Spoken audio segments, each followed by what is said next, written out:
Batetik esan beharra dago, Estatu Batuek Gazarekiko, Palestinarekiko eta Israelekin izan duten politika ez dela aldatu.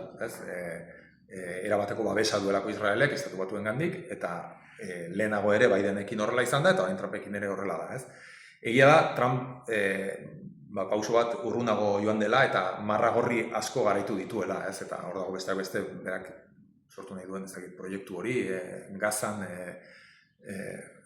milaka eta milaka hilotzen gainean eraikitako turismorako resort bat edo sortu nahi duela, eta hori guztiz mingarria da Palestinako herriarentzat. Baina horrek nik uste dut ez duela desbideratu behar atentzioa, eta nik uste dut horrentxe bertan Israelen gertatzen ari dena eta Palestinan gertatzen ari dena dela finean Palestinaren erabateko okupazioa, eta Trumpek hori babesten du. Gaza okupatzea, Cisjordania okupatzea eta Palestinaren edo palestinarrek nahi duten estatu hori erabat ezabatzea.